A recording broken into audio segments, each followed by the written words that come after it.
Yo, what's up guys? Welcome back to another video. After my latest video, I had a lot of questions about the values and things like that.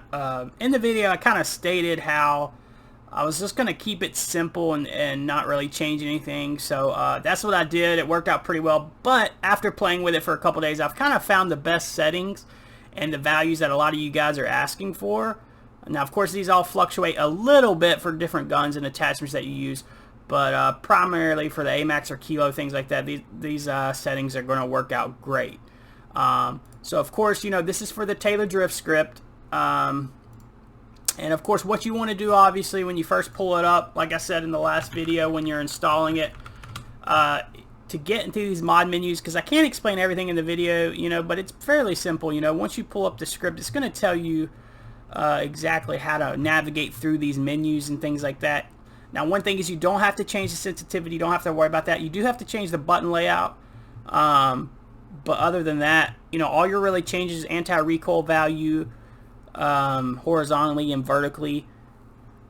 And then the aim assist settings, you know, which I'll go over those two. Those are the two main things. And then, of course, your weapon swap, which I'll show you, you know, my settings on that, how I have that set up. But that's pretty much it. So just make sure, if you're not really familiar how to navigate through the menus, make sure you pull up their script, and you can do that, you know, once you click it or once you save it. It's going to pull it up right here in the compiler itself, so that way you can get an idea of how to navigate around these menus. Now, you do have to make sure you save it when you hit circle to back out. Make sure it hits save, because I think I, you know, adjusted a couple times and I didn't actually back out all the way and it didn't save it, so I was kind of wasting my time, right? So anyway, but you know, I'm going to go through these settings for you just real quick. This is going to be a short video, nothing too crazy, no gameplay or anything like that. I might do a gameplay video later once I, you know, more gameplay in, I guess. So been kind of busy lately, but this is it. All right, guys, so enjoy the video. We'll see you on the next one. Peace. So I'm going to do a quick run through right here, guys, just to kind of show you you know, my settings after playing around with this script. This is what I found works the best.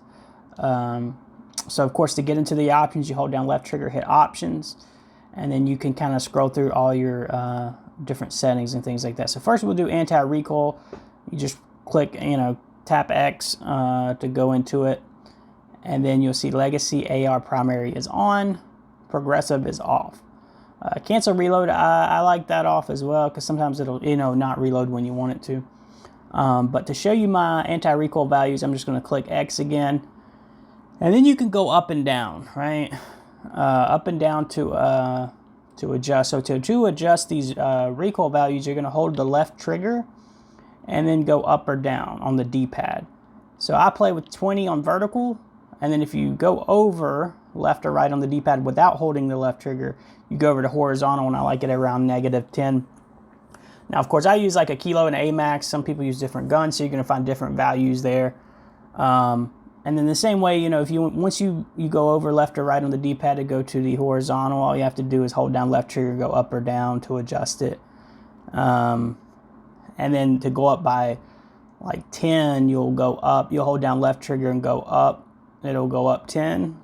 And then if you want to hold down left trigger and go left or right, it'll just add 1 or 2 on the values. So those are my anti-recoil settings. Legacy, like I said, legacy AR primary's on, progressive's off, cancel reload's off, and that's that. All right, fire shot mode. I don't have rapid fire or anything like that on. That's up to you guys. You can turn that on if you want to.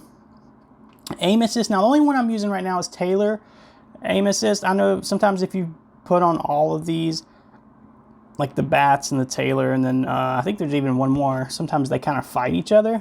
So once you scroll over that on the D-pad and you hit your aim assist on, you click it, you know, click X or tap X again, and then you see your radius, steps, and steady aim. And these are my settings for that. And of course, everybody's going to have a little bit different preference, right? So I go radius 15, steps 21, steady aim 29, and the same way to adjust it, hold down left trigger up and down, or left and right as you're holding left trigger, as if you're ADSing, and that'll let you adjust those settings. So 15, 21, 29, that's pretty good for me. Some people like it a little bit snappier, so you can go up and down. And like I said, so I turn off the bat sticky aim, and you know, maybe, I think, like I said, there's one more. Yeah, dog's triple polar aim. You can turn that on if you want. I haven't found like the right value, so they're still default. Playing with it off for now, so turn it on and off, you know, kind of do a combination of them just to find which, you know, works best for you. So I don't snipe, so I don't have any sniper mods. One other thing I'll mention in the settings is you want this profile button for to change your weapons as triangle. So all you have to do is just keep going down on the D-pad until it hits triangle, or whatever button you want if you switch with a different weapon. So I have mine on triangle. Now this profile resync, this is the same thing like I was mentioning before on a different game pack. Like say if it thinks you have your secondary out on the Zen, it's going to say, hey, you've got your secondary out to resync this. So all you have to do to change it, you know, click down and then kind of select the buttons you want. I have it as you hold L2 and D-pad up, so that'll resync it to the corresponding gun that you want. That's very important because sometimes it'll think you have your secondary out when you actually have your primary. So to resync it, I have it set up as L2 and then D-pad up. Those are the button combinations I use to get it to resync. But that's pretty much it. You know, there's a Warzone profile if you want to kind of mess with that, but you know, I find they all kind of work the same within whatever, you know, mode you're using. So again, those are my settings. I still have inverted off. Of course, I play on default. But that's it, guys. Just want to do a quick video, kind of give you all the information y'all been asking about. Appreciate you guys watching. We'll see you on the next one. Peace.